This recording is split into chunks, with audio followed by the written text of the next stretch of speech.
Second subject চলে এসছে। প্রয়োগ নিয়ে যদি কনফিউশনে থাকো তাহলে আজকের এই ভিডিওটা শুধুমাত্র তোমাদের জন্য। দেখো, প্রয়োগ আমি তোমাদেরকে প্রোভাইড করে দেবো, কিন্তু তোমাদের একটা জিনিস বুঝতে হবে যে যে প্রয়োগটা আমি তোমাদেরকে দিয়ে দিচ্ছি সেই প্রয়োগটা তোমাদেরকে কমপ্লিট করে দেন পরীক্ষার হলে যেতে হবে। এমন যদি করো যে হ্যাঁ স্যার আজকে আমাদের প্রয়োগ দিয়ে দিল, আমি জাস্ট ভিডিওটা দেখে নিলাম, দেন আমি কমপ্লিটই করলাম না, প্রয়োগগুলো একবার দেখলামই না, তাহলে কাজের কাজ কিছু হবে না। কারণ এরকম অনেক স্টুডেন্ট আছে যাদেরকে আমি বলে দিয়েছি যে হ্যাঁ এই প্রয়োগটা আসবে, করে যা, পরীক্ষায় ওটাই চলে এসছে, বাট তাও ওরা করে আসেনি। তো এই জিনিসটা যাতে তোমাদের সাথে না হয়, অবশ্যই প্রয়োগ আমি যেগুলো আজকে প্রোভাইড করে দিচ্ছি ওখান থেকে 100% কমন থাকবে, তোমরা জাস্ট ওই প্রয়োগগুলোকে একটু কমপ্লিট করে যাও।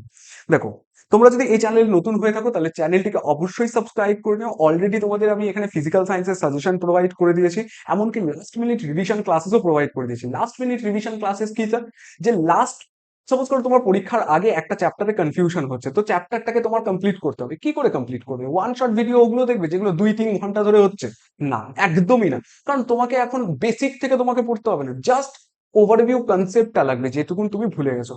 তার জন্য 20-25 মিনিটে আমরা এক একটা চ্যাপ্টার কমপ্লিট করে তোমাদের কাছে দিয়েছি। এই ইউটিউব চ্যানেলে আছে, ফ্রি অফ কস্ট আছে, তোমরা যাও গিয়ে একটুখানি দেখে আসো।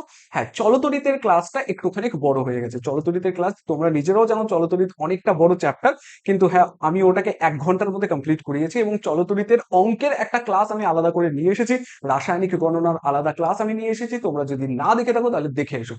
ফিজিক্যাল সায়েন্স তো আমি সাজেশন প্রোভাইড করে দিয়েছি, ম্যাথেরও সাজেশন প্রোভাইড করে দিয়েছি, ঠিক আছে? তো এগুলো আমি তোমাদেরকে প্রোভাইড করে দিয়েছি। আরো ক্লাসেস আসবে, শর্ট ক্লাসেস আসবে, এমন না যে 2-3 ঘন্টার ক্লাসেস হচ্ছে। শর্ট ক্লাস আসবে যেগুলো তোমাদের পরীক্ষার হলে যেমন যেমন কোয়েশ্চেন আসতে পারে ওই ক্লাসেস গুলো আমি তোমাদেরকে প্রোভাইড করে দেবো।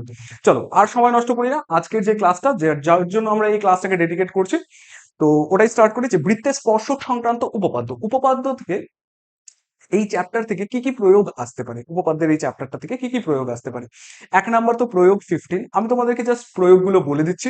এটা একটুখানি খাতায় নোট ডাউন করে রাখো বা স্ক্রিনশট নিয়ে রাখো, সব থেকে ভালো স্ক্রিনশট নিয়ে রাখো, যখন তোমার কাছে খাতা থাকবে তখন তুমি একবার লিখে নিও।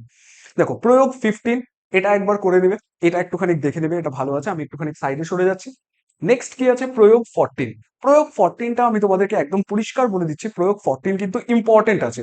প্রয়োগ 14 রিলেটেড প্রয়োগ 15ও আছে। প্রয়োগ 14 যদি তুমি বুঝে যাও, প্রয়োগ 15ও তোমরা বুঝে যাবে। প্রয়োগ 15 কিন্তু করে দেওয়া নেই, তার জন্য এটা ইম্পর্টেন্ট হয়ে যাচ্ছে, ঠিক আছে? দেন কি আছে? এবার চলে আসবো আমরা সদৃশ্যতাতে। সদৃশ্যতার মধ্যে ফার্স্ট যেটা আছে প্রয়োগ প্রয়োগ 4 নাম্বারটা আছে, 4 নাম্বারটা ইম্পর্টেন্ট। দেন প্রয়োগ 5 নাম্বার ইম্পর্টেন্ট, প্রয়োগ 6 নাম্বার ইম্পর্টেন্ট, প্রয়োগ 7 নাম্বার ইম্পর্টেন্ট। আমি তোমাদেরকে একটা জিনিস বলি, যখন স্যাররা কোশ্চেন করে তখন স্যাররা এভাবে কোশ্চেন করে না যে হ্যাঁ একটা কোশ্চেন যে কোনো তুলে দিয়ে দিই, ওরকম করেন না কিন্তু। কিভাবে কোশ্চেন করেন? যে হ্যাঁ এই কোশ্চেনটা দিলে অর্ধেক স্টুডেন্ট করতে পারবে, অর্ধেক স্টুডেন্ট করতে পারবে না। যারা একটু ভালো করে মন দিয়ে পড়াশোনা করেছে তারা করতে পারবে, যারা মন দিয়ে পড়াশোনা করেনি তারা পারবে না।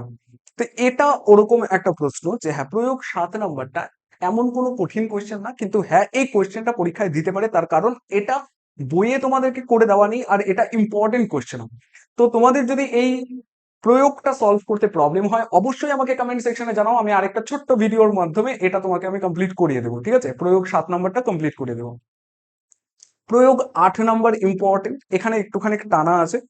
এরপরে হচ্ছে 12 নাম্বারের যতগুলো অঙ্ক আছে সবগুলো অঙ্ক একটুখানি ভালো মতন করে দেখেছো। হ্যাঁ এটা যদি তুমি বলো ওরকম করে প্রয়োগের আন্ডারে আসে না, এটা জাস্ট কোয়েশ্চেনের মধ্যে বললাম, কিন্তু হ্যাঁ একটু করে যেও, তার কারণ এগুলো থেকে কোয়েশ্চেন আসতে পারে, এটার পোটেনশিয়াল আছে। দেখো, পোটেনশিয়াল শুধুমাত্র সেকেন্ড সামিটিভে আসতে পারে এমন না, কিন্তু মাধ্যমিক 2027-এও আসতে পারে, তার জন্য এই কোয়েশ্চেন গুলো একটু ভালো মতন করে কমপ্লিট করে যেও, ঠিক আছে? নেক্সট যেটা আছে, এই কোশ্চেনটা তুমি যদি বলো যে প্রয়োগ হিসাবে কি স্যার খুব ইম্পর্টেন্ট, প্রয়োগ হিসাবে অতটা ইম্পর্টেন্ট না, বাট এখানে একটা ফর্মুলা আছে যেটা খুব ইম্পর্টেন্ট, যেটা থেকে 1 মার্কসের কোয়েশ্চেন বা 2 মার্কসের কোয়েশ্চেন আসতে পারে। কি? যে আমরা কি জানি, দুটো সদৃশ ত্রিভুজ যদি থাকে তাহলে তাদের বাহুগুলোর অনুপাত কি হয়? অনুরূপ বাহুগুলো সমানুপাতে থাকে। কিন্তু এটাও আমাকে জানতে হবে যে এদের পরিসীমাও কি থাকবে? সমানুপাতে থাকবে। মানে এই দেখো, এবিসি ত্রিভুজের পরিসীমা, পিকিউআর ত্রিভুজের পরিসীমা কি হবে? সমানুপাতে থাকবে। কার সাথে? অনুরূপ বাহুর সাথে কি থাকবে? অনুরূপ বাহুগুলোর সাথে সমানুপাতে থাকবে। অনুরূপ বাহুগুলোর অনুপাতের সাথে কি থাকবে? সমানুপাতে থাকবে। ঠিক আছে, এতটুকু জিনিস ক্লিয়ার? এই জিনিসটা যদি একবার বুঝে যাও, এটা রিলেটেড প্রয়োগ 14 নাম্বার একটা অঙ্ক আছে, এটা এই ফর্মুলাটাই ইউজ হবে। ফর্মুলাটা ইউজ করে যদি তুমি করো একদম ইজিলি কমপ্লিট হয়ে যায়, কিন্তু হ্যাঁ তোমাকে ফর্মুলাটা জানতে হবে। এটা 1 মার্কসের কোয়েশ্চেন বা 2 মার্কসের কোয়েশ্চেন আসতে পারে। এটা স্যারদের ফেভারিট কোয়েশ্চেন, এটা স্যারদের ফেভারিট কোয়েশ্চেন, ঠিক আছে? এটাতে স্যাররা চোখ মেরে দেয় যে হ্যাঁ এই কোশ্চেনটা দিয়ে দিই, কেউ না কেউ তো ভুল করেই দিবে। অর্ধেক স্টুডেন্ট এটাই ভুল করে দিয়ে চলে আসবে বা করবেই না, করতেই পারবে না। ঠিক আছে, এই কোশ্চেনটা ইম্পর্টেন্ট, এটা করে যাবে। 19 নাম্বারটা দেখে যাও, অতটা ইম্পর্টেন্ট আমি বলি না, বাট হ্যাঁ আছে, পরীক্ষায় আসতে পারে।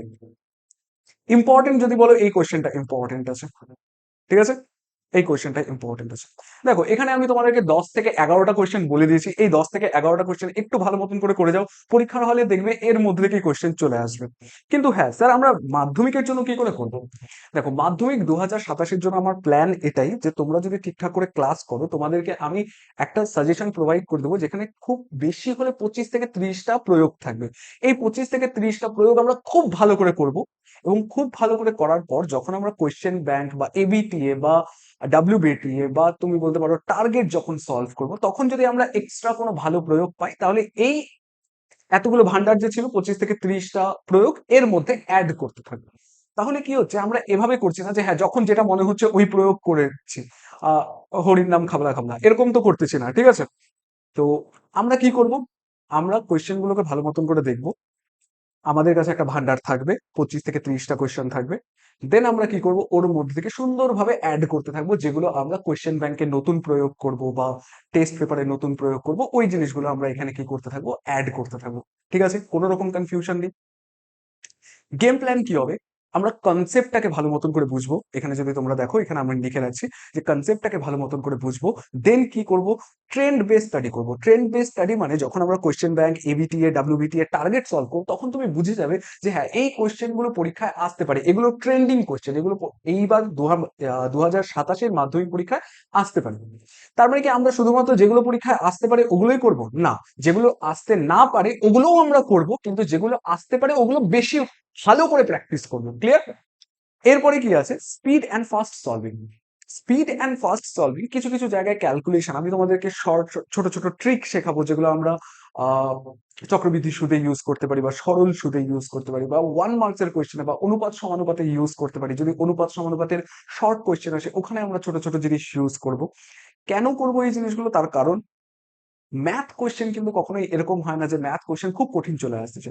ম্যাথ কোয়েশ্চেন এরকম হয় যে লেন্দি চলে আসতেছে। হ্যাঁ, একটা ভাগ করতে যে ভাগটা শেষই হচ্ছে না, দশমিকে হয়েই যাচ্ছে, কমপ্লিটই হচ্ছে না, তখন বাচ্চারা কি হয়, ভয় পেতে স্টার্ট করে। এই জিনিসটা যাতে না হয় তার জন্য আমি তোমাদের ছোট ছোট ট্রিক শেখাবো, যেগুলোতে তোমরা তাড়াতাড়ি কি করতে পারবে, ক্যালকুলেশন করতে পারবে। সেটা আমি আস্তে আস্তে তোমাদেরকে জানাবো।